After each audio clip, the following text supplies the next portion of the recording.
Hey, this is 777 back with another breakdown from Edenhorde Eclipse, which is a card game by Merit Circle and the Edenhorde NFT collection. If you haven't checked it out, by the way, they just released some information regarding the next update, including a lot of cool new cards. Or at least card design. So maybe I'll do another video on that. But the progress is being made. That the mechanics will probably change a little bit, and then their goal and ambition is to have it on chain, specifically the Beam chain, which is launched from Merit Circle. And if you haven't exchanged your MC tokens for Beam yet, then you probably will want to do that. All that is live, and you can get that information in Merit Circle's communication channels. But today I'm excited because I actually have a match that doesn't include me. So this match is Anthony Periwinkle versus, I think, EMDO is how I pronounce the name. So yeah, let's jump into it. Looks like EMDO goes first. Immediately drops the swordsman. I don't think this is a bad option to try to get damage on the board. The other option would be to wait, in which he would get 3 diamonds the next turn, because the way it works is you start, if you're going first, you start by getting 1 diamond. Then the next turn you'll get 2 diamonds. The next turn you'll get 3 diamonds. So if you don't spend any diamonds, those will start to add up, and you can form gameplay strategies around that. So one of the things I like to look for in the game is if it's worth saving my diamonds to advance my strategy more in the next turn. And he could do this by saving and putting the warden down. But the warden doesn't really threaten much damage, and I don't think it's I don't think it's really worth it all the time to save and wait for a warden. Whereas there's other cards specifically Blood Fury, if it has haste, or another one I think is called Shield Breaker, that are way better turn to 3-cost cards that might be worth saving. But right now he can put the swordsman down, do 1 damage next turn, and it's fine. So let's see what Anthony's got in his hand. He's got an archer that has 2 cost, swordsman that has 1 cost, battle healer that has 1 cost. Also, what I'm noticing is these cards sometimes will have haste. This haste ability is always on the warden, but it's sometimes on other cards. It's the best ability in the game, and I think part of balancing the game is that sometimes they'll have haste, sometimes they won't. Maybe as the game progresses, maybe there'll be a crafting mechanic, or maybe they'll just be cards that ultimately either have haste or don't have haste. But what it does is it allows you to attack as soon as you put the card down. So a game that has haste or doesn't have haste can affect your strategy a lot, because cards without haste, you have to wait a turn to put it down. And it's really important to understand or as you play the game, you'll start to notice how the different strategies evolve. And hopefully by looking at some of these replays, you'll start to see how the strategies differ and certain decisions that I've made in the past or these players might make because the cards has haste or doesn't have haste. Specifically doesn't have haste. So yeah, let's see. He's got a decent hand. So this tower guard has haste. That's interesting. Decent hand. So mid game, he's looking pretty strong. Anthony honestly doesn't have a bad hand either, but let's see what he draws and plays. So he draws the Stormbreaker with haste, so that's a 4-cost card. It doesn't do any damage. But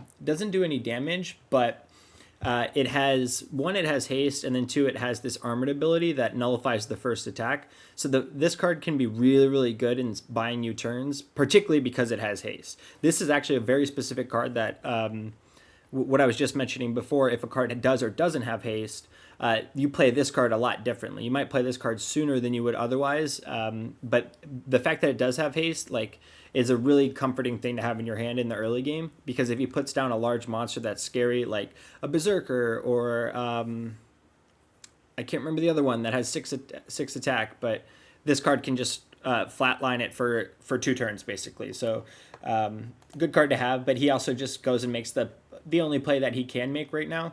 Anthony going second starts with 2 diamonds, then would get 3. So he could have waited to get 5 diamonds total next turn and be able to put the battle healer down. I don't think that he should have done that. I think he made the correct play because he'll get 4 next turn anyway and can still put the battle healer down, or he could put two cost monsters down, and so on and so forth. So I think that this is pretty standard play in the beginning, but let's continue and see what they get. So he gets another Warden. This is fine. Like, this is just building a hand that has like a really good balance of defense and offense. And next turn he'll have enough to play any one of these cards. And there's no real threat coming from Anthony's side, so this is fine. Like, yeah, like this is fine. If he would have waited, then this turn he could put down a Warden, which is also kind of cool. It gives offense and defense. And then the following turn he could put another Warden down. But he's going to be able to do that in the subsequent turns anyway, so this is like totally fine. Let's see what Anthony gets. Yeah, so Anthony gets 4 prizes, ends up putting the Battle Veteran down. So right now, currently, Anthony's in a stronger board state, threatening more damage. I wonder if I would have put the Battle Healer down here. I think threatening damage is fine. He's going to be able to defend, but yeah, I probably would have put the Battle Healer down, just because in the early game, Battle Healer can be really good because of this ability. It only does 1 damage, which I know oftentimes I promote like the strategy of just going as aggressive as you can early on, but that's twofold. So you can be aggressive by putting a lot of damage on the board and doing a lot of damage. That's one way of going aggressive. The other way, and this is the only card that does that, is it's got this lifeline ability that for every damage it does, which it only does 1 damage, you rejuvenate that amount of health. So essentially, what you're doing is you're still creating this delta between your health and your opponent's health by doing this, and accumulating health or maintaining health in the early game as much as possible is also its own form of being aggressive. I don't think at all what Anthony did is a bad play. Probably, like, given the board state that I'm looking at and knowing the cards that the potential cards that could come next, this Battle Healer can't be knocked out unless EMDO would be saving up for a larger monster that could do 4 damage or more, which there's only 2 cards, and then there's an additional card Shadow Stalker that can be able to knock it out. All of those cost a lot, it's a large investment for EMDO to make. So if it were me personally, I probably would have put the Battle Healer down just in the early game to just like try to accumulate as much health as I possibly can, because I could put the Battle Veteran down the following turn and go from there. But also just applying pressure with Battle Veteran doing 3 damage, that's a lot of damage, I think is fine. So let's go see what EMDO does here next. He puts the Tower Guard in front of the Battle Veteran. Totally would have not done that. Yeah, I mean, definitely don't do that. You're going to get knocked out next. Well, no, actually, it survives 1 turn, so that's fine. So he's going to do 4 damage total before getting knocked out. But even still, there's no. I guess what he wanted to do was do damage while also preventing the 3 damage coming from Anthony's side. But you can do that with the Warden, and in fact, the Warden would cover, because of the Warden's ability. It's got this Guardian thing. So what it does is if there's an open space, which you can see EMDO has a lot of them, it'll move across the board to protect against damage. And I like knowing that this game doesn't have a lot of haste in it, especially not a lot of haste on the attackers. I would have went ahead and just put the Warden down. Because I want to preserve that Tower Guard. Ultimately, I want to put the Tower Guard in front of the Swordsman, because it would take 4 turns for the Swordsman to knock out the Tower Guard, and in the meantime, I'm doing 8 damage, unless Anthony does something to change that. But still doing the defensive strategy that I think EMDO is doing right here by trying to prevent the damage from the Battle Veteran. Ultimately, it's like not the worst thing because the Warden would get knocked out, but he's got so many Wardens that he can just keep playing them, chipping away at this Battle Veteran, knocking out Swordsman, maintaining board state while saving. Well, not knocking out the Swordsman because you want to put the Tower Guard in front of the Swordsman, but anyway, while saving his like main monsters for probably a little bit of a better board state. I see what he was doing here. I don't think it's the worst thing, but I probably would have put the Warden down.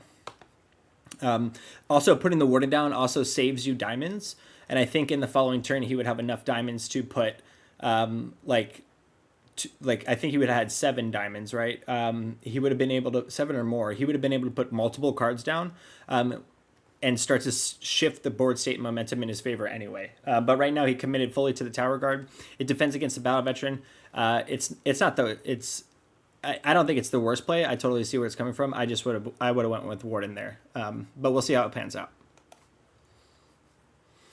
So let's see. Anthony draws Warlord, has the 4 diamonds, so now puts down the Battle Healer.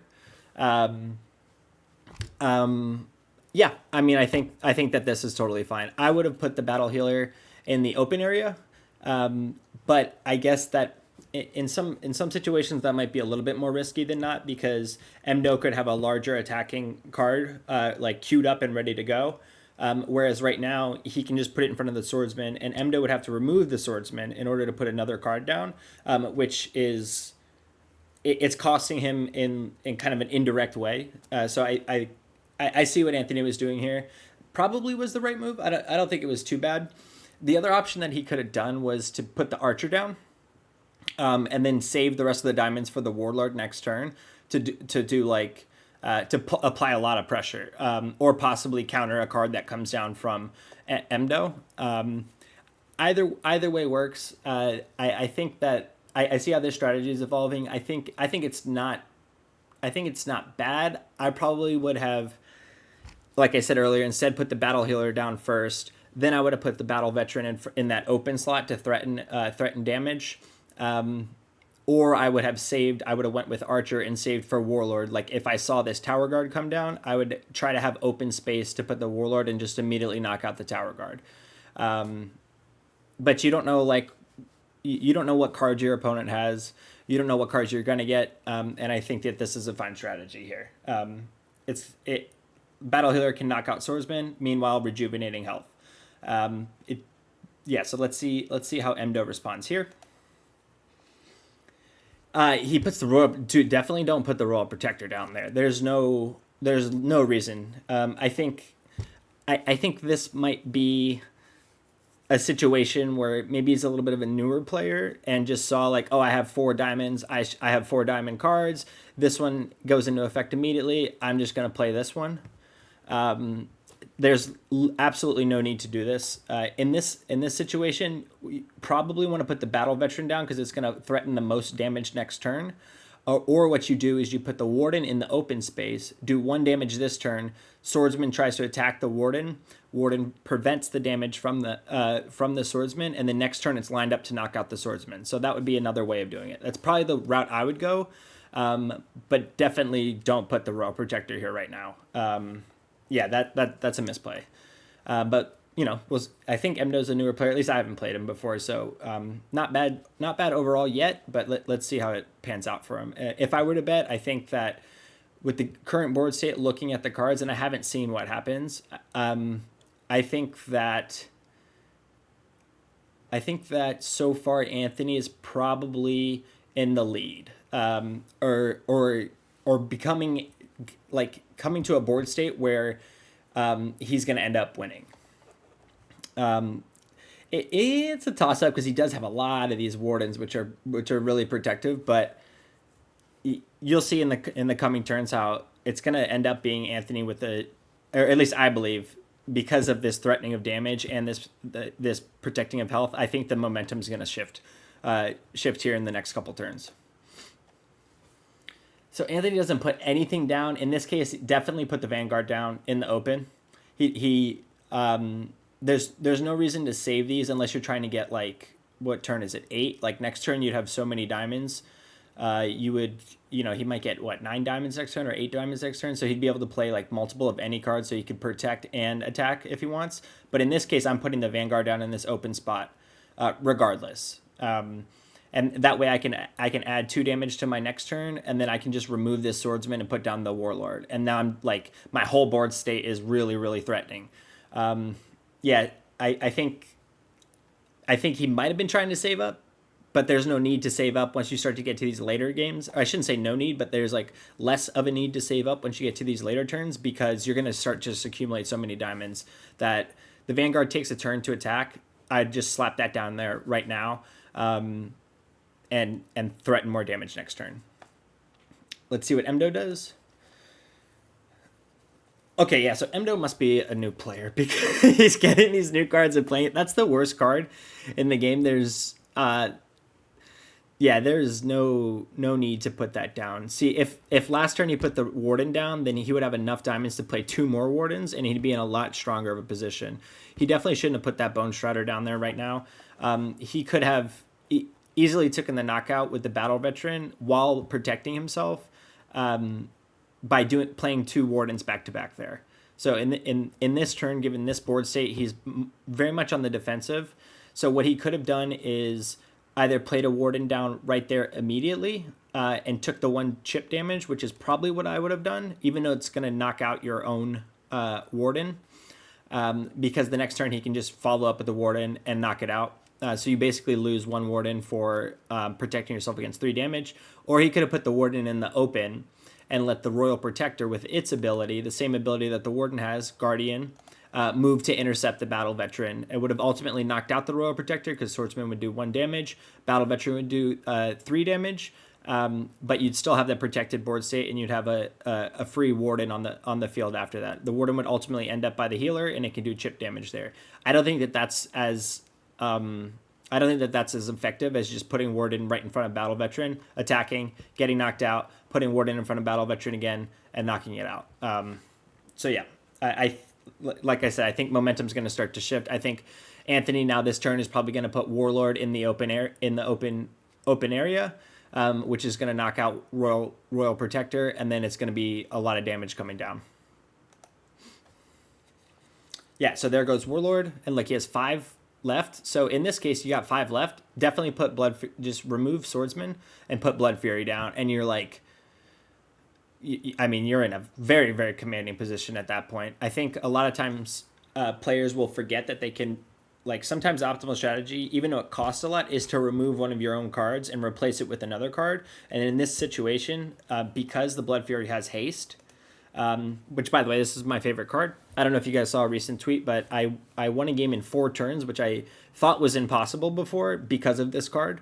I think 4 is probably, like, extremely, extremely rare, and also probably the minimum, but it's because of this card. This card is very, very, very, very strong. And I would, if I were Anthony, I mean, he's now becoming in a very commanding position, but to just further push that advantage, I would replace the Swordsman with the Blood Fury, and you're doing a lot of damage. So let's see how EMDO comes back. He just drops Wardens. He should have been doing that before. It's not really looking good. He does get the battle veteran out of there, but he's not really threatening damage anymore, and he's heavily on the defensive. And knowing what Anthony has in his hand now, it's not looking good. So let's see. Yeah, drops the Blood Fury. So I would have done that last turn. There's no real need to save it. And puts the Vanguard down. So all of these things, I think, would maybe one turn too late on some of these moves, but because of the cards that he's been drawing and the kind of lack of board state management on EMDO's side, then now Anthony is in a much more commanding position. So yeah, like, this is not looking good at all for EMDO. So let's see how it goes. He probably loses either next turn or the following turn. So it does get a good card. You shouldn't have done that. Yeah, it must be a new player. Lancer definitely goes in front of Blood Fury to knock it out. You got to get rid of that Blood Fury. It's going to do 3 damage next turn. Who cares if the Vanguard does 2 damage next turn? I mean, 3 is more than 2. Knock out the one that does the 3. And let the Warden's not going to take a hit from this Warlord, but that's good to put the Warden in front of the Warlord just so you don't get the 4 damage next turn. But in this situation, you definitely put Lancer in front of Blood Fury, and you pray that you get a card that can defend against the Warlord. Let's see, strong board state. Let's see what cards. Yeah, so in this situation, there's no need for him to exchange out any cards. He could try to get greedy, move this Vanguard out, put another Battle Healer down, and then just, like, really push the Delta. I probably wouldn't have done that, but that's one option there. So I think he made the right move here and just letting it ride, just threatening so much damage. He only has 1 card. So I think it's impossible for him. I think it's impossible for EMDO to win. I don't think any card he draws yeah, I don't think any card he draws can save him for this following turn. A Royal Protector would no, a Royal Protector wouldn't even do it. Yeah, so the Royal Protector put it down, would take 4 from him, take 2 from the Blood Fury, and then the Vanguard knocks it out, or the healer could knock it out. If this was a Royal Protector in his hand and he had another Royal Protector, then he could buy himself a turn, but there's no way for EMDO to win this game. That's going to go in front of the Warlord, that's going to go there, and then Anthony's going to win. Yeah, so there was a lot of lessons to be learned there on EMDO's side. I'm curious to see how that would have played out if he would have took some of those principles in beforehand. Seems like a newer player. Didn't play too bad in the beginning. Yeah, wasn't focused as much on board state. Like he might have been focused too much on the cards themselves, and being like, oh, I have this many diamonds, so I'm going to play this card because it's got that, or like a little. I suppose I could say too short-sighted, where it's like, oh, this battle veteran has 2 health, so I'm going to put the card that does 2 damage, instead of I'm going to put the card that defends and does 1 damage. Next turn defends, does 1 damage, things like that. That would have, if not won, at least made the game a lot closer. I think Anthony also played well. I think in a couple situations he did the move 1 turn after, maybe like trying to protect, did the move that I would have done 1 turn after, maybe trying to protect, like, you know, giving himself options with the card pool, his hand that he has. That's one way of thinking about it. I still would have pushed the advantage a little bit more on his part, but he also had, like, he was in control for I would say most of the game. Him knowing the cards that he had, even though he went down like in the early game, that doesn't always matter, as you can see by this game. And yeah, I think Anthony, when the time is right, pushed his advantage, and got a pretty clean dub. I don't think for the last few turns he was in any real threats at all. Yeah, I mean, I suppose if EMDO would have drawn like his own Warlord or Berserkers, then the game could have shifted a little bit, and he had more pressure. But even still, I think Anthony had a fairly commanding lead there. So that's this one. This was my first one when it wasn't me playing, and I would love to do more of these. So please send any games or replays that you have over to me, or Anthony has a forum in the Discord, in the Edenhorde Discord. And yeah, I'm 777, happy to chat with anybody, again, in Edenhorde Discord or in the Beam Players Discord about the game. If you guys want to play, you want to do replay, you want me to do replay analysis, or you just want to talk shop, you can find me over there. Take care.